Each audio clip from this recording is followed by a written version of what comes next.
A rainy afternoon had wrapped the city in a quiet gray mood. Inside a crowded cafe near the financial district, people sat with laptops, coffee cups, and tired expressions after long workdays. Conversations floated through the air, but most people were focused on their own problems. At a small table near the center of the room sat a young woman named Maya. Her laptop bag rested beside her chair, and several printed documents were spread across the table. She had been reviewing numbers for nearly an hour, but the deeper she looked, the heavier the feeling in her chest became. The numbers didn't add up. Maya had joined the company only 3 months earlier. It was supposed to be the opportunity of a lifetime. A respected corporation, a promising career path, and a team that had welcomed her warmly, at least at first. But today, everything felt different. 3 men in expensive suits suddenly approached her table. They were senior executives from her department.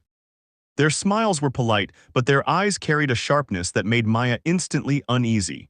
One of them placed his hand on the stack of papers in front of her.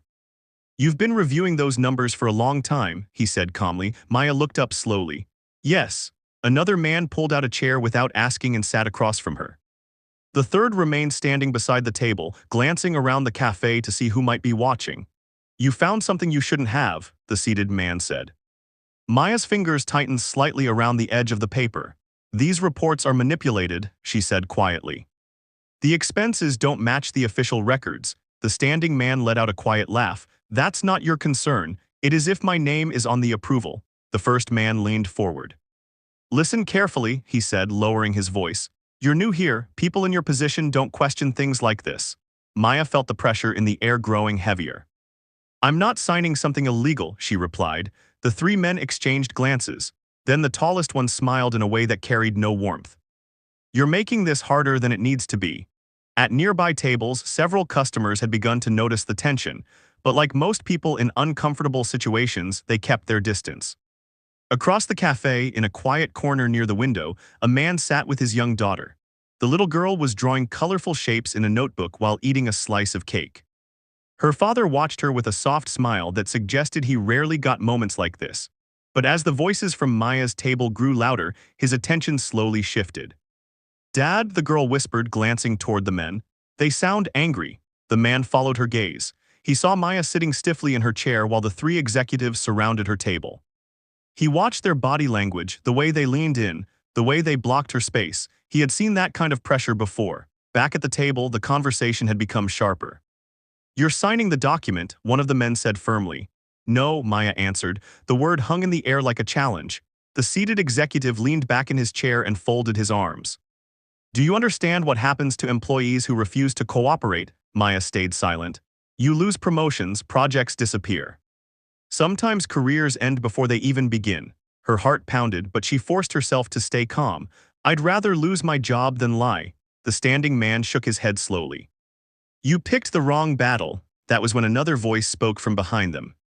"Gentlemen," the voice said quietly, "you picked the wrong woman today." The words weren't loud, but they carried enough calm confidence that the entire table went still. The 3 men turned. Standing a few steps away was the father from the corner table. He looked completely ordinary. Simple clothes, tired eyes, and the posture of someone who had spent years carrying responsibilities alone. "Excuse me," the tallest man said. The father stepped closer. "She said no," he replied calmly. The seated executive scoffed. "This doesn't concern you." The father pulled out an empty chair beside Maya and sat down as if he belonged there. "That's where you're wrong," he said. Maya looked at him in confusion. "You don't have to do this," she whispered. He gave her a small, reassuring smile. "Sometimes silence helps the wrong people," he said softly. The 3 executives stared at him with growing irritation. "Who do you think you are?" one of them asked. The father glanced down at the documents on the table. For several seconds he studied the numbers carefully. His expression changed slightly, not surprise, disappointment. He placed the papers back on the table. "These numbers were altered," he said calmly. The men shifted uncomfortably. "That's confidential company information," the standing executive snapped. The father looked up at him. "Yes," he replied quietly, "it is." There was something about the way he said those words that made the air feel heavier. The seated executive leaned forward again. "You clearly don't understand what kind of situation you're stepping into." The father stood slowly. For the first time, he looked directly at each of them. "I understand it perfectly." Then he reached into his jacket pocket and placed a small identification card on the table. The reaction was immediate. The tallest executive froze. The seated man's confident expression vanished, and the third man suddenly stepped back as if the room had become too small. Because the name printed on that card was a name every person in their company knew. The quiet single father standing in front of them wasn't just another customer in the cafe. He was the founder of the corporation. The man who had built the company years ago before stepping away from daily leadership to raise his daughter after his wife passed away. For a long moment no one spoke, then the founder sighed softly. "I leave the company for a few years," he said, "and this is what happens." The executive struggled to find words. "Sir, we didn't realize." "No," he interrupted calmly, "you didn't think anyone would realize." He picked up the document again.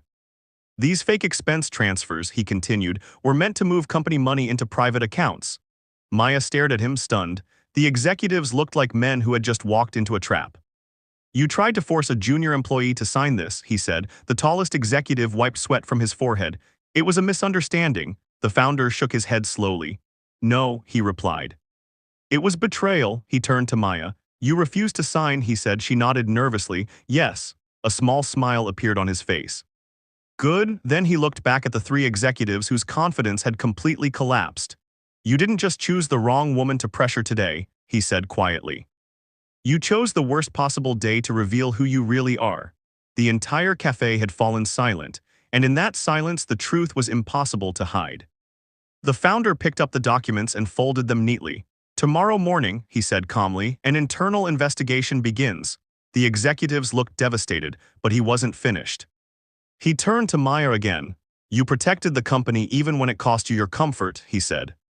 "I'm sorry you had to face that alone." Her eyes filled with emotion she had been holding back all afternoon. "Thank you," she whispered. Across the cafe, his daughter looked up from her drawing and waved at him. The founder smiled gently and waved back. Then he spoke one final sentence that everyone in the room would remember long after that day.